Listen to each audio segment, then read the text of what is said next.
Halo semuanya, perkenalkan nama saya Ardik dari kelas 11 sosial. Pada hari ini saya mau menceritakan tentang perjalanan kisah dari Juan Sebastian Elcano sampai dia berhasil dijuluki sebagai orang Eropa pertama kali yang berhasil mengelilingi dunia. Daripada berlama-lama lagi dan kalian penasaran, mending kita langsung bahas. Simak videonya.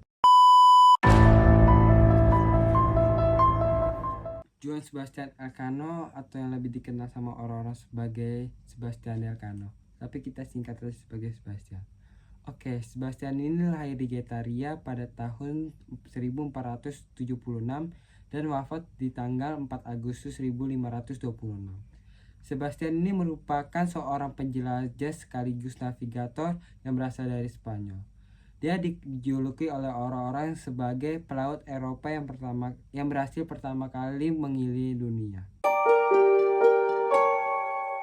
Oke guys, sejarah awalnya Sebastian ini sebenarnya dia bukan dari kapten kapal atau pengekspor lainnya, tetapi dia memiliki suatu permasalahan pada tahun 1517.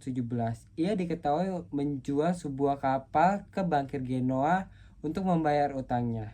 Sebastian untuk memohon ampun kepada Raja Kor kelima, dia mendatangani perjanjian bahwa ia akan menjadi perwira pembantu dalam ekspedisi si Magellan ini. Oke, udah tuh Sebastian bergabung dengan Magellan. Mungkin kalian bertanya-tanya, Magellan itu siapa sih? Siapa sih Magellan itu? Oke, Magellan memiliki nama panjang sebagai Fernando de Magalhães.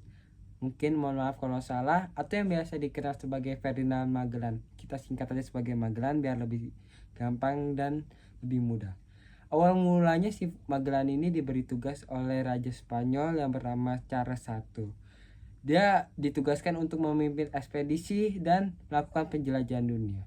Tujuan dari Charles I memberi tugas kepada Magellan ini adalah untuk mencari rute baru ke Kepulauan Rempah-Rempah melalui jalur barat. Oke guys, akhirnya si Magellan ini memulai perjalanan barunya bersama si Sebastian ini pada tanggal 20 September 1519 dan ia ditemani oleh 5 kapal.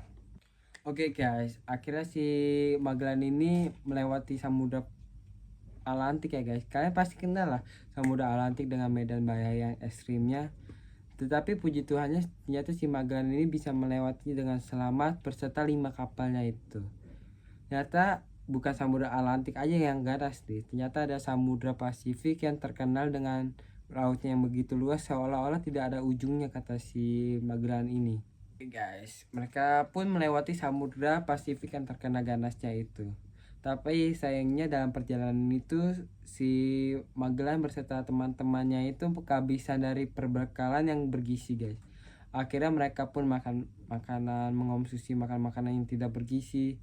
Dan akhirnya pun si teman-temannya dan Magellan pun ikut sakit gara-gara konsumsi yang tidak sehat itu. Oke guys, pada Maret 1520 si armada Babang Magellan ini pun nyampe di sekitar Pulauan Filipina dan ditolong juga sama penduduk di sekitar situ. Si Magellan ini pun sempat berbaur dengan warga setempat di situ dan menyebarkan agama-agama Katolik kepada penduduk-penduduk sekitar situ. Oke guys, tapi sayang sekali banyak banget dari penduduk sekitar situ yang pribumi menolak kedatangan dari Magellan ini gara-gara penyebaran agama Katolik itu. Dari mulai situlah mereka berdebat, ada yang menerima, ada yang tidak menerima, dan ada yang mau membunuh si Magellan ini berserta teman-temannya juga.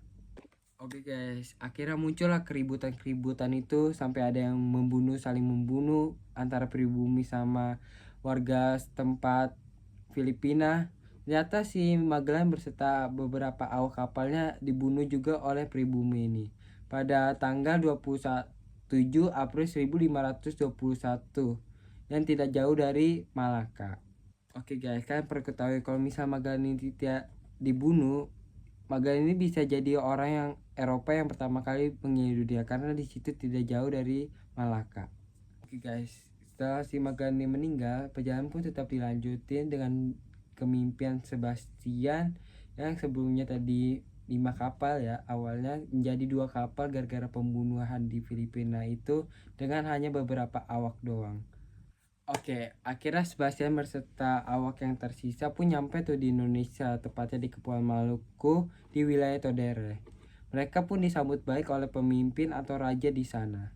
Mereka hanya singgah di Kepulauan Indonesia 40 hari dari 6 November sampai 18 Desember 1521.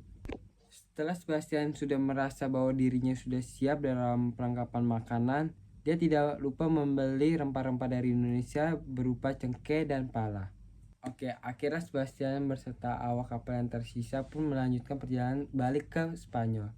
Di Spanyol, ia disambut baik oleh raja dan raja merasa senang atas kinerja dari Sebastian karena si Sebastian akhirnya menjadi orang Eropa pertama kali yang berhasil mengelilingi dunia, serta si Sebastian ini membawa rempah-rempah yang banyak kepada raja dan mendapat percayaan kerajaan Tidore.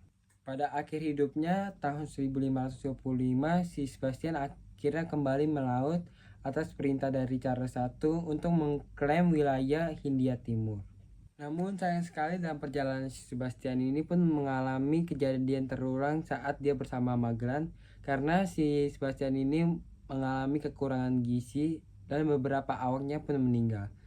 Ia meninggal akhirnya di saat dia melewati Samudra Pasifik pada tanggal 4 Agustus 1526. Oke guys, gitu saja cerita dari Juan Sebastian Elcano ini. Terima kasih kalian sudah menonton. Mohon maaf kalau ada kata-kata yang salah atau penyebutan yang kurang maksimal. Mohon maaf sekali lagi, dan sampai jumpa di lain waktu. Thank you.